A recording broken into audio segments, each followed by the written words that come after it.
¿Cómo les va? Buenos días. ¿Qué tal? Hola, Buenos César. Bien, muy días, bien. César. Bueno, César, tratamos de hacer una descripción así muy concreta de lo que ocurrió entre el viernes de la noche y la madrugada del sábado. Después están todas estas consecuencias políticas. ¿Qué puede pasar? ¿Cómo se lee esto desde la ciencia política, la preocupación institucional? Porque se trata nada más y nada menos que del presidente de la nación, ¿no? Mira, tenemos dos planos, uno bastante complejo que es el técnico en sí mismo Ujú. alrededor de lo que ha sido la operación del día viernes. Ustedes lo detallaron paso por paso de una manera bastante clara. Lo que sucede es que en estos momentos el presidente está intentando correr de atrás, digamos, para tratar de explicar algo que es de difícil explicación. En primer lugar, por su naturaleza técnica. Y en segundo lugar, por el involucramiento y la relación que el presidente tiene, no solamente con esta operación de esta criptomoneda Libra, sino con anteriores proyectos cripto que el presidente cuando era economista o incluso siendo diputado nacional ya había promocionado. Él ha tenido otras veces una dinámica de vinculación con proyectos de criptomonedas similares a este, en el cual él básicamente lo que hacía era promocionarlo. Y ahí hay un punto importante. ¿Desde dónde el presidente puede llevar adelante una promoción de un producto de este tipo? Si cualquiera de nosotros lo intentara hacer, primero nos costaría entenderlo y explicarlo, y en segundo lugar no tenemos autoridad o reconocimiento público para poder hacer un aval de ese tipo.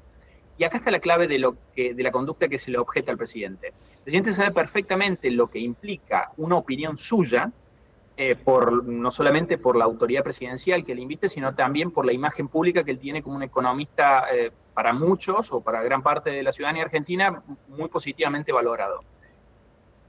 Una opinión de ese tipo lo que hace es precisamente elevar el nivel de confianza en un activo de esta naturaleza, que son básicamente 100% expectativas y confianza.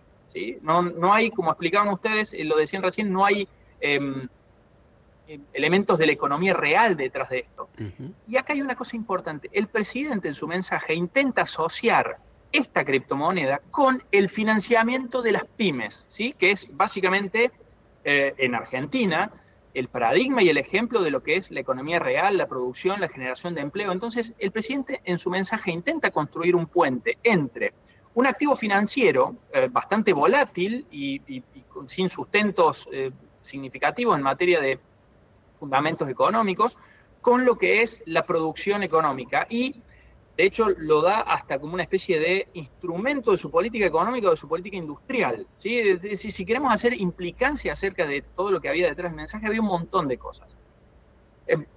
Quedó claro y evidente que esta maniobra fue no más que una jugada especulativa de algunos. La discusión está en si el presidente ha estado Claro. involucrado en esto o no. Ahora, incluso si el presidente no hubiese estado involucrado, si no hubiese conocido los pormenores, si hizo un uso irresponsable de su mensaje, llevando o aportándole confianza o credibilidad a algo que no lo tenía, acá el tema que tenemos es que el viernes el presidente cerró una semana muy complicada, muy complicada. No nos olvidemos, todo esto empezó el lunes pasado cuando el presidente, luego de una entrevista televisiva en la cual intentó llevar calma sobre su política monetaria y sobre la política económica que estaba teniendo, sobre todo en materia de valor del dólar, había muchas acusaciones y señalamientos respecto de que el dólar estaba sobrevaluado y que era necesaria una devaluación y demás. Incluso esos cuestionamientos habían venido de economistas por él reconocidos, como Domingo Cavallo, por ejemplo. Y luego de esa entrevista, no solo que descalifica a Cavallo, despide a su hija de la embajada de la OEA y luego también de unas declaraciones fuera de la línea política que tiene el presidente, despide también al titular de ANSES. Ujú. Y incluso, recuerden, ¿no? Empezó a contar acerca de cómo funcionaba esta cuestión de la guillotina, de que todo funcionario que hablara por fuera de la agenda del presidente, porque él lo dijo textual, la agenda la pongo yo soy el que establece la agenda política. Después de todo ese esfuerzo que llevó adelante, esfuerzo y costos, porque no es gratis enfrentarse o enemistarse abierta y explícitamente con Domingo Cavallo o con economistas de ese tipo, y tampoco es gratis poner en valor, poner en juego la palabra presidencial solo para tratar de contener cuestionamientos externos. Entonces, cuando estaba cerrando esa semana, lleva adelante una acción que, por más que lo explique todo lo que intente hacerlo, está poniendo en duda su credibilidad. O sea, él mismo puso en juego, ¿sí? Él mismo rifó el valor de su palabra al asociarse, consciente o inconscientemente, eventualmente mal asesorado por alguien de su entorno, que tenía que avalar esto. Entonces, hay un tembladeral político en materia de política económica y de las consideraciones que se tienen sobre el presidente, cerró la semana de la peor manera el día viernes. César, buen día, ¿cómo estás? Quería preguntarte sobre, bueno, tu experiencia como politólogo, como analista político. ¿Alguna vez sucedió con un presidente esto de sugerir una empresa y que a las pocas horas resulten tantas personas estafadas? Bueno, de una manera tan explícita y directa, la verdad que no tenemos registro. Hay una cuestión acá y es probablemente donde el asunto se puede estar solapando en parte. El presidente Trump hace poco tiempo, incluso antes de asumir, la diferencia es que el presidente Trump lo hizo antes de asumir, tanto él como su esposa lanzaron estos tokens, que algunos llaman meme coins. De nuevo, es un tecnicismo, como explicaban ustedes en algún momento, asociado a la imagen de una persona y, bueno, en realidad es algo así como prestar el nombre para dárselo a un activo financiero que, de nuevo, no tiene ningún tipo de sustento más que transacciones de compra y venta a partir de determinadas expectativas que se van generando de gente que entra a ese circuito y gente que sale. Es una cuestión de flujos, de cuántas personas están comprando y vendiendo ese activo financiero. Trump lo hizo antes. Y de hecho, cuando él asume la presidencia, ya este activo ya estaba operando y funcionando. Y había uno no solamente de Donald Trump, sino también de su esposa, Melania Trump. Y algo parecido, al parecer, se estaba gestando detrás de esto, porque no solamente estaba este proyecto, sino que también han salido a la luz en estos. El fin de semana ha sido como muy caótico en materia de aparición de trascendidos, informaciones y demás, sobre todo de un mundo con el cual no estamos familiarizados la mayoría de nosotros. Así es. Entonces aparecía como que ya estaban preparados algunos criptoactivos vinculados a la persona del presidente y a la persona de su pareja. La conocemos como Yuyito González, ¿sí? Había incluso hasta un token de nombre Yuyito preparado para salir. Bueno, de nuevo, forma parte de todo ese, digamos, ese enriedo. Chateamos con Javier y decimos, bueno, hay que ordenar un poco esta ensalada, ¿no? Porque es una ensalada de cosas muy complejas que, no nos olvidemos, va a seguir porque hemos escuchado declaraciones no solamente de quienes han estado involucrados en este proyecto, sino también de quienes han estado involucrados en otros proyectos que alegan que en algún momento esta oportunidad de promoción por parte del presidente o de alguno de sus allegados era parte de algunos acuerdos comerciales para promocionar estos activos en criptomonedas. Entonces, yo creo que el asunto se le está yendo de las manos en términos de nuevo, la capacidad que el presidente tiene de controlar la agenda. Generalmente, y eso ha sido su principal virtud desde que asumió la presidencia, el presidente controla la agenda a partir de una estrategia de saturación. Está todo el tiempo llevando o poniendo sobre la mesa temas muy controversiales, en los cuales él tiene una posición muy clara, muy evidente, muy parteaguas, muy de la matriz de la grieta, básicamente, en el cual o estás de un lado o estás del otro. Pero la ventaja es que siempre era el presidente el que daba el primer paso, ponía el tema, fijaba su posición, y a partir de eso los demás actores se ordenaban y se acomodaban en relación a si estaban a favor o en contra del presidente. Bueno, esta es una de las primeras veces en la cual la realidad se ha invertido. No es el presidente el que puso el tema, en realidad él lo puso tangencialmente y el tema se instala en la agenda, pero por otros motivos que no son los que el presidente quería. Y es que ahora están cuestionando incluso el valor mismo de la palabra presidencial. ¿Cómo te va, César? Cristian te saluda. Preguntarte en esto, para nosotros ciudadanos de pie, para doña Rosa, don Juan, que de suerte, manejan una tarjeta de débito, de crédito, no más que eso. Esta realidad parece muy lejana.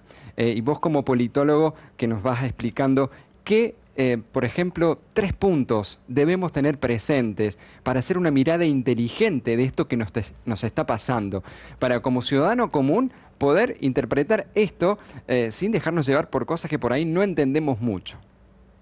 Bien, bueno, eso es muy importante, Cristian, lo que decís, sobre todo porque estamos presenciando desde hace tiempo y lo hemos visto en ciudades aquí en Córdoba, sucedió en Altagracia, sucedió en la provincia de Buenos Aires, en San Pedro, a partir de estas llamadas cadenas o esquemas piramidales de contribuciones que a veces están asociados a cosas intangibles. Entendamos que un esquema piramidal puede estar asociado a cualquier cosa. Lo más reciente, por una cuestión de moda y eventualmente de vanguardia, es asociarlo a criptomonedas, ¿sí? Entonces, la primera cuestión para los ciudadanos comunes, las personas que en general no dominan estos temas es, miren, los mercados financieros tienen una lógica de rendimiento generalmente marginales, ¿no? Pensar en un rendimiento extraordinario de el 20% mensual de una determinada inversión es absolutamente ficticio, no hay sustento detrás de eso, ¿sí? No estamos diciendo que las personas no tengan que operar en el sistema financiero, estamos diciendo que si lo van a hacer, háganlo informados, asesorados correctamente por personas profesionales y no guiarse por modas o comentarios de vecinos o de grupos de WhatsApp o de links que se distribuyen. Es decir, lamentablemente no es la primera vez. Reitero, estos esquemas piramidales son antiguos, no son una novedad, pero hoy están asociados a estos términos novedosos, tecnológicos, como las criptomonedas. No necesariamente, y aclaramos acá, no necesariamente lo que estaba promocionando el presidente era una estafa piramidal, ¿sí? Pero lo que sucede es que, de nuevo, como está todo enredado en la realidad y en la conversación pública, es necesario hacer estas advertencias. Generalmente, la mayoría de las personas obtiene su dinero trabajando o eventualmente tomando decisiones de inversión, pero con riesgo mínimo y naturalmente retornos marginales, proporcionales. Mínimos. Esta cosa de hacerse rico del día a la mañana no es genuino, ¿sí? Entonces ahí también hay que tener precaución y eventualmente alguna educación financiera en relación al asunto. Pero, digamos, eso en términos de la implicancia más cotidiana del día a día. Te diría, la gente debería despegar estos dos planos. Por un lado, lo que tiene que ver con una operación financiera en la cual el presidente y muy poca gente, o sea, operar con billeteras de criptomonedas es algo que muy pocas personas hacen. Se está ampliando, pero aún sigue siendo una práctica marginal, con lo cual no es algo que haya alcanzado a muchas personas, ¿sí? Pero eso va por un lado. Por otro lado, la cuestión política, ¿sí? Y es en qué medida esto está afectando al gobierno, al presidente, a su credibilidad, a la de él y a la de su plan económico.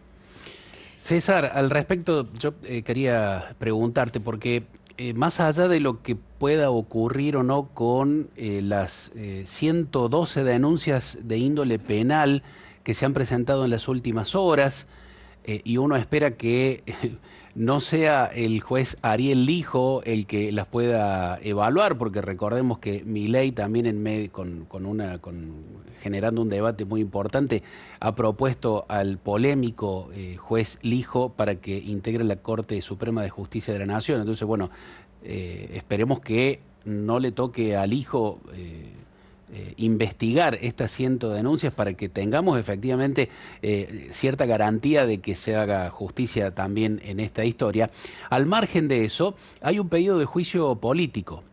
Yo te pido que hagamos este ejercicio. Saquemos el nombre de Javier Milei del medio y nos preguntemos en general, en un pedido de juicio político, quién decide, cómo se decide y qué se analiza y de qué manera la responsabilidad o la irresponsabilidad política de un funcionario como es el presidente de la Nación. Bueno, ahí hay un punto muy importante, Javier, y es, a veces, últimamente, en América Latina, y esto es un proceso que ya viene desde hace tiempo, en algún momento incluso lo analizamos en una perspectiva que tenía que ver con cómo se destituían a los presidentes latinoamericanos. Ujú. En la década del 70 era un recurso básicamente a las fuerzas militares Claro. que intervenían en un golpe de Estado y se destituía al presidente. En los últimos años, y de hecho tuvimos un periodo en el cual hubo una especie de ola de juicios políticos y de destituciones de presidentes latinoamericanos, sucedió en Paraguay, sucedió en Perú, sucedió en Brasil. El caso más resonante ha sido el de Dilma Rousseff, Ujú.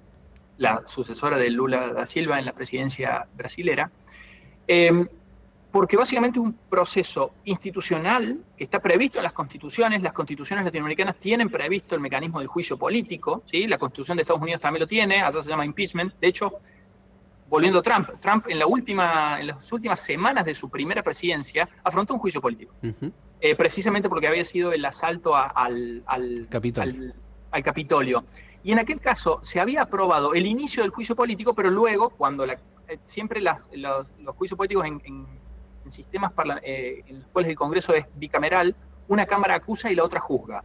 En el caso de Estados Unidos se aprobó el inicio del juicio político, pero luego la Cámara juzgadora lo Descartó. exculpó, digamos, Ujú. básicamente no logró los votos suficientes como para que fuese destituido, lo cual no tenía mucho sentido porque la presidencia de Trump ya estaba terminando, pero era también un simbolismo respecto de que, bueno, a usted lo hemos despedido por el incumplimiento de sus funciones. Bueno, así pudo suceder, sucedió en Paraguay, sucedió en Perú, sucedió en Brasil. Una Cámara inicia el juicio político, hace la acusación respecto de cuál es la inconducta que se le objeta al presidente, y la otra Cámara tiene que juzgarlo. Entonces, acá el asunto son tres elementos muy importantes a tener en cuenta para llevar adelante un juicio político, independientemente de la naturaleza de la inconducta, ¿sí?